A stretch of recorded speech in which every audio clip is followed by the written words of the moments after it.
Hero Mode Podcast Special Edition. I always say that, but now we're at episode 26. Look, I know. Happy anniversary, Sean. Happy anniversary, Austin. We did, Adrian. We did it, yeah. No, you know what? I'll give a quick soapbox. So like a year ago, my wife said, "You, Sean, Austin talk about this stuff too much. You got to make some side money and everything." Oh my God. Yeah, that's pretty much how it started. Blame Professor Katie, right? So and she always says if it's successful, it's her idea, but if it goes bad and like we're not boys anymore, then it's all our idea. Yeah, we was about to break up that one point where me and Austin's like, "Oh, you got the tickets?" Oh yeah, let's bring that up because -1 did come out on freaking On Netflix, and Sean goes to see it without me, which is interesting. Very interesting. Yo, shots fired. Bro, I got special edition tickets. Anyways, Galen, keep going, bro. This is Anyway, so no, I said so I said before, I said I gotta assemble more of a stronger squad, and I said let me get Brian Comic Breakdown. He was our very first guest that we had on Spotify back in the Spotify days, and he's put me on and said you guys gotta hop on YouTube, and that we did, and Brian's been part of the Hero Association since. And after that, I was like, I gotta meet Ernie, Blood Without Fear. He's got always great takes and everything on stuff. So this was it. So thanks for happy anniversary, boys, and Brian and Ernie. Thank you for like joining. You guys do not have to do this at all. Thank you. Yeah, facts. Thank you, guys. Hey, happy to be here. Yeah. Hey, you guys give me an outlet to talk about it because no one I know talks about comics and reads comics, so it's nice to have people to talk to. Yeah. No, I got one thing I got to talk about for sure. Man, and it's I was thinking about this most of the day. X-Men.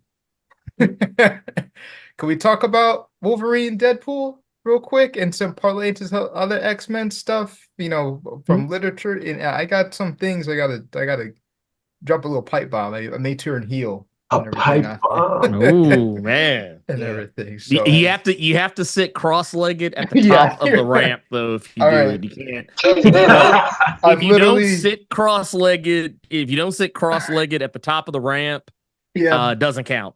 It doesn't count. Can someone turn off my mic if I get too much? Also, you got to shout out to Copacabana. Yeah, you got to shout out to Copacabana like at the start of the. Like somewhere in the middle, just randomly be like, "Hey, Copacabana, how you doing? How you doing?" I'll wave into the camera. Deadpool Wolverine 3. It looks. Is this gonna revive the MCU? I think it'll give it a little kick in the pants, but eventually the sensation will wear off. Yeah, I feel like. Yeah, sorry, Austin. No, I was just saying, like, I feel like they're only giving us a little bit to go on with the trailers and whatnot. Like, we have a little bit of the backstory, but I feel like they're gonna do something to kind of kick it into gear. And I feel like they're only giving us the small pieces. Like, remember in Spider-Man, was it No Way Home? When Toby, Andrew, and and Tom, they showed up, and we had like spoilers. Like people were saying, "Oh, they're gonna be in it." They're denying it, and then you have like people analyzing the trailer and everything else. But when it actually happened, like it was legit. You know what I mean? Like even if you didn't really like the movie or like the way it went, like it was still cool to see all three of the Spider-Men together. And I feel like we're only getting little glimpses of what could happen. So I feel like it's going to be good. Yeah, but I think people are like basing it off of the fact that Deadpool is typically, comedy. It's just, kind of like a straightforward thing. And I know some people may find Deadpool annoying, or they're like, "Oh, I don't want you to make Wolverine like too funny. I don't want you to give him the Thor treatment," things like that. But I feel like they're only showing us bits and pieces, Yeah. So I think I've never been a huge Deadpool fan. It actually took, I think, the X-Force comics of the Krakoan era for me to actually like him. Just him constantly trying to convince Wolverine to let him into X-Force and him getting kicked out of Krakoa constantly. Like, the shit was comical as hell. I loved it. And so, and then they started doing some crossovers with Wolverine.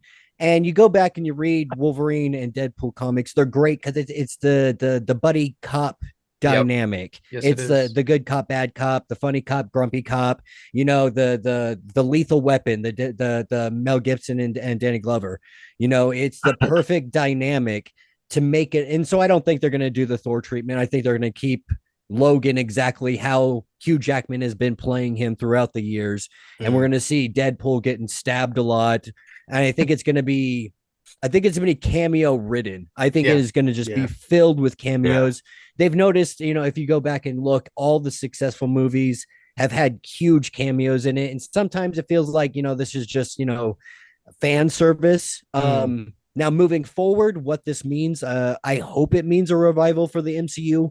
You know, I went back and I watched Endgame, and it was just there was so much an emotional impact in that. And then after that, it really fell off and you lost connection with a lot of these characters.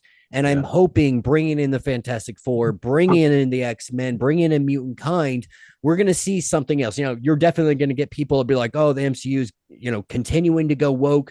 But that's just what it is when we're talking about mutants and we're talking about civil rights and them fighting for their little right to exist. So I think it has the potential. It's going to make a lot of money. I don't know if it's going to really, what's going to determine is Fantastic Four. If Fantastic Four is going to be good and bringing in the mutants, if those two things alone can be good, there's a chance the MCU could have a huge revival. That could actually be really freaking cool. Yeah. What do you think, Ernie?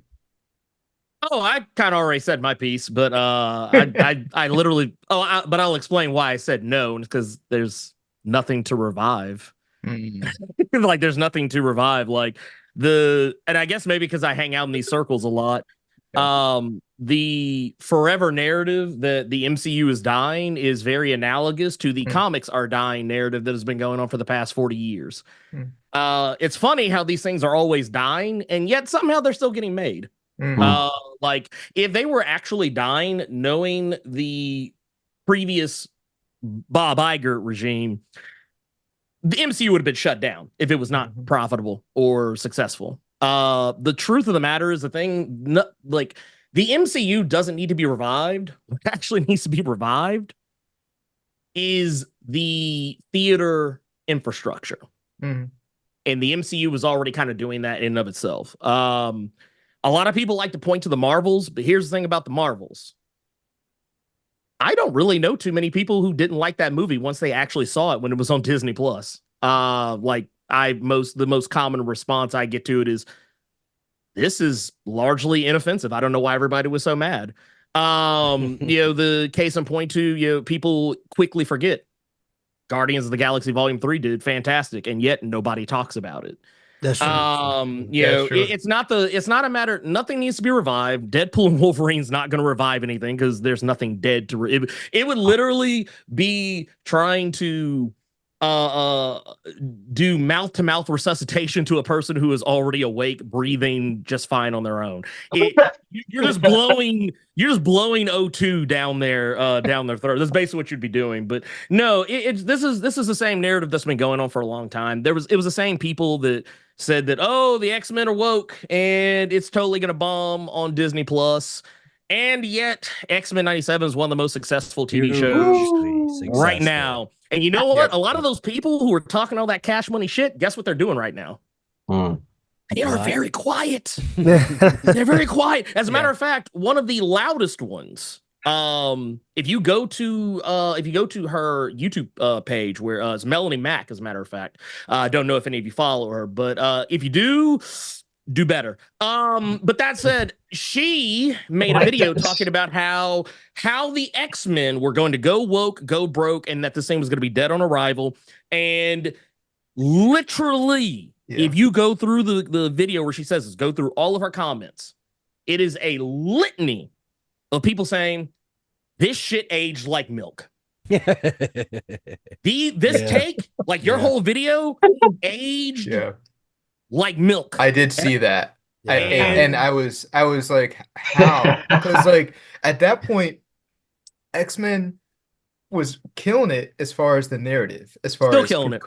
As far as Krakoa, however everybody feels about it, about the ending, as of lately, it was still the best it's been for me and most consistent in years. Yeah. All right. On top of everyone's waiting for the Deadpool Wolverine stuff or something, little tidbits, get little breadcrumbs. Oh, there are folks that are so excited for that movie they don't even know who the fuck Cassandra Nova is and trying to claim this Polaris. Right, Polaris. These are not serious people. These are not serious people. Why are we giving them oxygen? Why are we giving them oxygen? Like, holy crap. I literally watched, what's that motherfucker's name? I'm sorry, I'm gonna curse a lot. Jeremy from Geeks and Gamers. I saw that motherfucker about. Is that I think that's Polaris. I think that's Polaris right there with the bald head and the trench coat.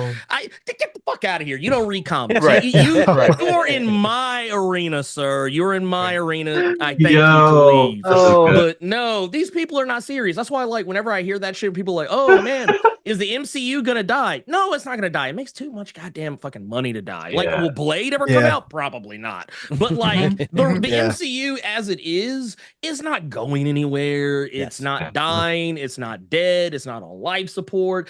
The thing is that people just don't go to the fucking theater anymore. And I know this because I'm one of them. I don't go to the theater unless it's a comic book movie or some big tentpole movie. And there's a lot of other people like going to the movie theater. I mean, I don't know about the rest of y'all, but for me to go to the movie theater, that's Austin. I got a movie pass, so I got the $20 pass for Regal Theaters, so I can see any movie I want for $20 a month.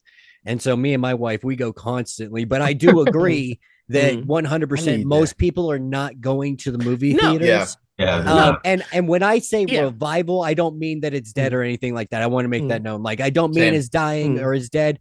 I just mean it might get more people in the seats at the movie theater. It needs a boost. Have a higher profit. Marvel just needs a boost. That's what the issue is to go to the movie theater.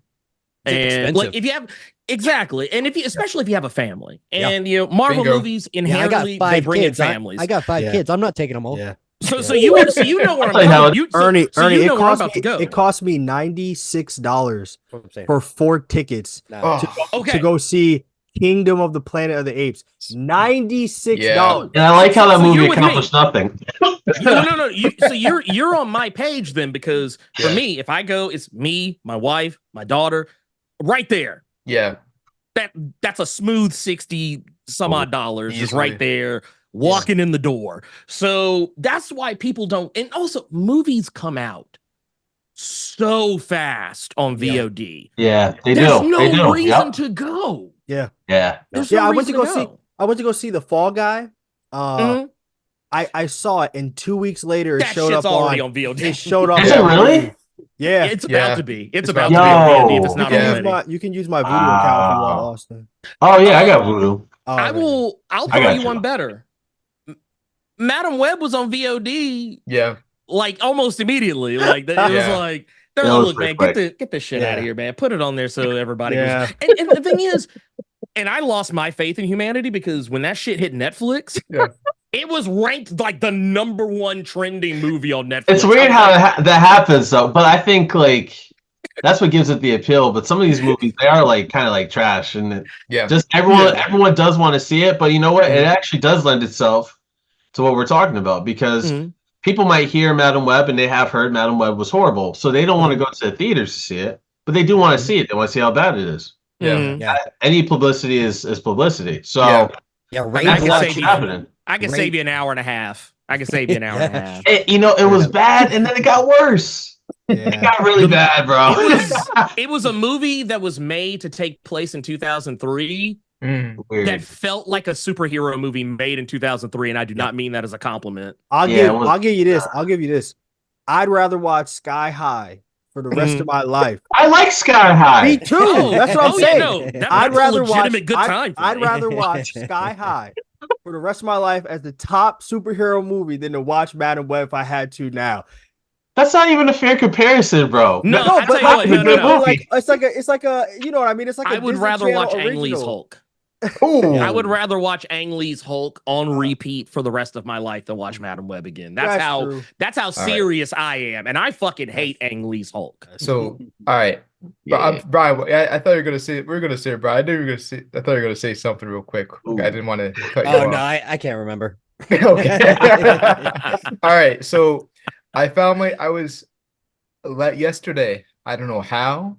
I don't know why. I've been home all weekend working outside, and so maybe I got hit with some a sun flare. Tell me why I was watching Batman and Robin. I'm gonna need you to tell me why. Bro, I don't know. I'm telling you, it had. I know it gets a lot of hate, but I was a kid when that came out, and I watched the shit out of it, and I love it. Bro, George Clooney was just the shit back then. He was the man. Like my stepmom loved him, adored him. I watched everything, George Clooney, Van Damme, all of them. But George Clooney, man, he was the spotlight for so long.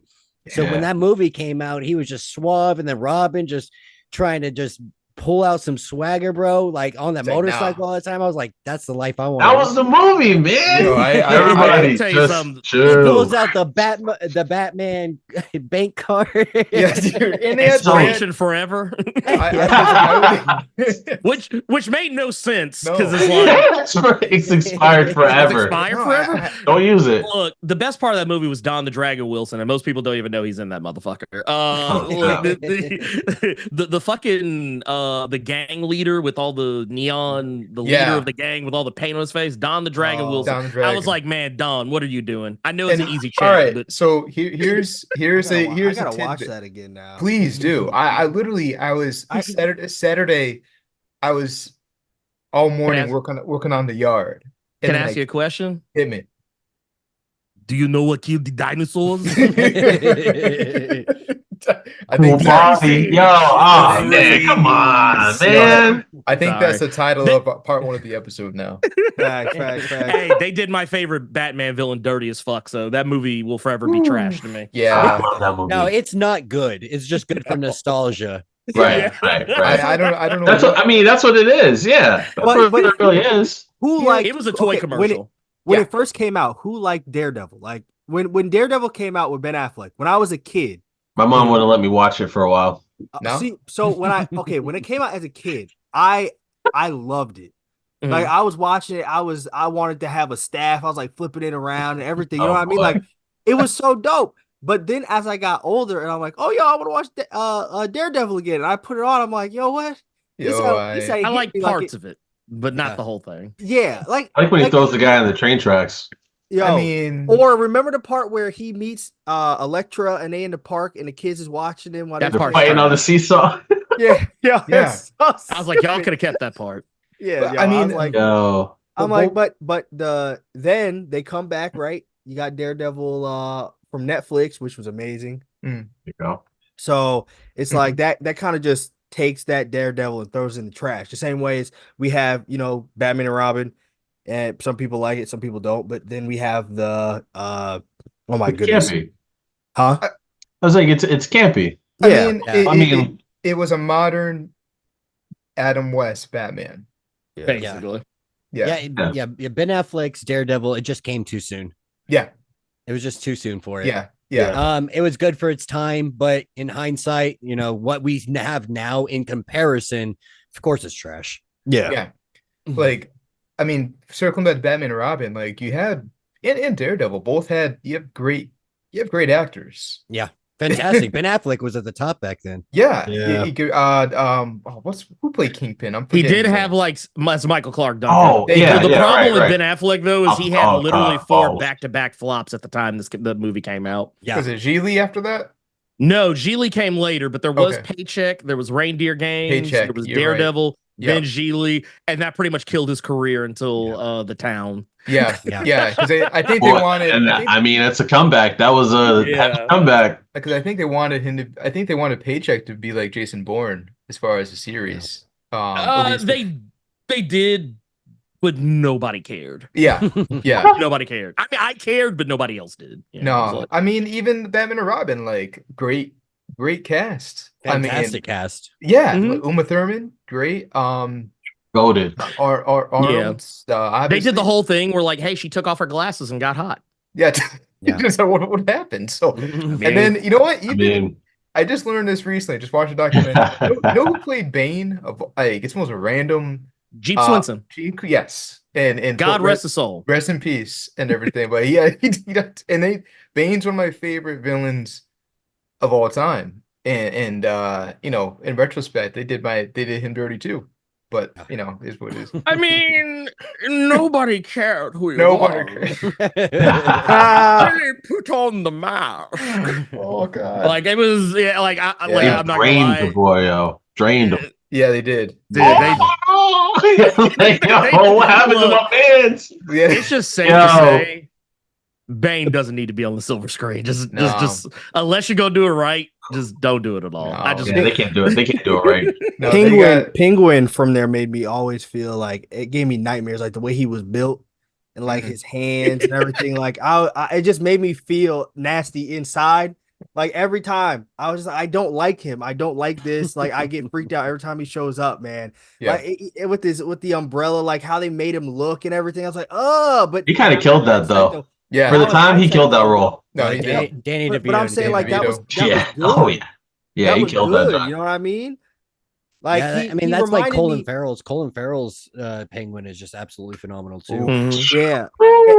Remember from what is it? The Batman. I don't remember. I think it was on WB or Kids WB when it came out. The Batman. The CG art. Yeah. Remember how the Penguin looked there? I feel like that it kind of played off of how he looked in the was that the CG one or the Jamaican Joker? That was the CG. Joker. Yeah. Was it? Yeah. Well, yes. Beware the Batman. I think Beware the Batman was the Batman was the Joker. That is long sleeves. When he had like the real long. Interesting look. Yeah. But interesting. Yes. But the Penguin in that one kind of looked like it from the one with Michael Keaton. Yeah, maybe they drew inspiration from that, but that's why like as a kid I didn't like it until I got older, and then when I watched it again I was like, oh, it's not bad, it's not terrible. Yeah, right. Colin Farrell, that is a really good point. He killed that role. How do you guys feel about the show coming out? I'm hyped for it. Yeah, I can't wait.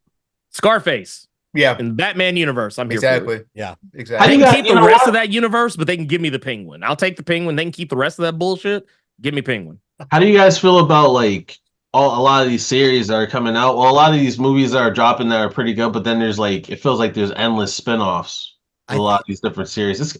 It can kind of encroach outside of comic books and superheroes too, but I think it depends. I mean, we've seen a handful of, what was it? Gotham. Gotham I thought was a really good show. There's a lot of good like spin-offs that you can do, or Pennyworth. You guys ever watched that one? Mm-hmm.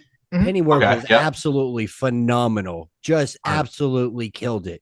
Granted, it takes place in a different universe. It's picking up with Alfred back in the day when he's in Britain working, pretty much as a spook. Like he's doing all that undercover work, and so like it takes you down that path. But there's good ways to do it, but then there's bad ways. What was that one that came out on the CW that flopped after a season? Krypton? Gotham Knights. Gotham Knights. Here's the thing. Children of the villains. If it ain't got Batman, I don't fucking want it. Okay. Look, I don't want your not Batman show. Yeah. I don't want your not Batman show. And then what did you think about Gotham? You didn't get Batman until I fucking hated Gotham. Did you? Really? Look, Gotham, Pennyworth. Look, let me tell you something. Any show that is supposed to be the thing but lacks let me put it like this. How would you feel if I handed you a plate of mac and cheese? But here's the problem. There's no mac, there's no cheese. I've been there. It's just a powder. So here's my thing. I feel the same way about Gotham and Pennyworth that I did about Gotham Knights, that I did about The Gifted, and I fucking love X-Men, and I fucking hated The Gifted. But I was like, look, I get it. Y'all want to make the thing. Y'all want to have you want to have the X-Men show, but we're gonna dance around not having the X-Men. Oh, Supergirl, same thing for the whole first season of Supergirl. the other guy. Yeah. Or is it him? And then you see Superman like way off in the distance. He'd be like this big on the screen. Dude, get that shit the fuck out of my face. I don't want it. Okay, look, either give me the thing or don't. I don't. So what if they don't give you the thing in Penguin? You're not gonna like Penguin? I mean, I just already assume I'm not getting Batman in that. Yeah, you're not gonna get him in that. Like, Penguin has already been very open and obvious about the fact that it's not gonna have shit fuck all to do with Batman. Like, this is all about Penguin. But the thing is like, if you're going to dance around the thing, like, I don't like. It's like, I know you have no money. Like, that's basically what you're like that is the way to tell me you don't have money without telling me that you don't have money. It's like, okay, look, I get it. Like, you can keep Robert Pattinson. I don't care if he doesn't show up. It's probably better if he doesn't, because then what does the Penguin do? Be scared half the time. But like in the cases of shows like Gotham and The Gifted, it's like they always like, ooh, hey, here's a hint about that thing that's not on the show that you totally like want to see on the show at some point, but we're not going to give it to you till like way later. I don't need that. Maybe the normies, maybe that's cool for them. It ain't cool for me. I'm just like, no, it's they're hard to appeal to a broader audience, and I'll agree. Almost 98% of the CW shows were absolutely horrible, regardless if it had the character or not. So they just failed drastically. I think the HBO shows had a little bit more success, but even they failed on a lot of aspects. Brian, what did you think of Green Arrow? I liked Arrow. I liked the beginning of Arrow, and then it became about Felicity and everything Arrow else. After season 2. Yeah, became Batman. Really bad. It had great potential. They just tried to keep it going too long. And like Ernie said, it was great for the normies. They ate that shit up. You know, I still follow Stephen Amell and everything he does. It's just that wasn't the great role for him. I remember I met Stephen Amell one time. I went to Comic-Con. No, stop. No, wait, I was somewhat there. No, Austin, you gotta tell the story correct, because you want to talk about how I played you with the movie. You gotta tell them how you played me meeting Stephen Amell. I was watching the show. It was like what, season 2? I think season 2 had just finished. Season 2 just finished. We're at Comic-Con. And you were at Comic-Con. I asked Stephen Amell. Where are you, Sean? I asked Stephen Amell for the whole crowd. I was like, yo, blah, blah, blah. Let me get a selfie. I got a selfie with the dude. There's proof. I checked the tapes. Hold on. Sick. I literally did not know Austin yet. We were at the same Comic-Con. You remember? Yeah, you were Miles Morales. I was Miles Morales. And we stood next to each other on the escalator. And this dude, yes, because you were dressed up as, you were literally, all right, I'm going to put you on blast. You were dressed up Godzilla. as you were Godzilla. I'm actually on YouTube. If you go to the panel. Which this is very important. Which Godzilla? Nope. I was legendary. No. I was legendary. Y'all gotta hear this. So, I had the slippers. I had the whole everything. I had the whole thing. We're sitting in the panel. I'm sitting down. We're like probably 3 rows from the front. This is over 10 years ago, by the way. I'm sitting down. Austin's on the left of me. Yeah. Austin's on the left of me. Steven comes up for questions. I'm like, yo, I'm gonna ask if I can get a picture. I go to get up. The chick in front of me steps up and I can't go. I can't get up to get in line. Austin goes on the side and cuts through and gets in line. And then they cut off how many people could go. So then he's like, yo, he's like, and he says, I remember it. He says, Oliver. I did say Oliver. I'm not denying it. Oliver. You said, I called him Oliver. Can I get a picture with you? He says after. And then everybody's asking. Yeah, so I'm standing there. I took the picture. In the picture, you can see my Amon mask from the behind when Mike took the picture. All I see is me and Steven and I was like, loving a brace. Austin, let me get it. Let me get it. He said, nah, here, take your picture. Nope. and then he shook my hand. And you're gonna talk about Godzilla? You're crazy. That was him. That was it. Good time. I remember that time because I looked to my right. I'm on the escalator of my girl, and I said, "Who's a light skin dressed up as Godzilla?" and I met Austin at a party a year later, and we were boys since, and Sean and I have been knowing each other since we were kids. So just anyway, all right. That's so crazy. That's good to know. So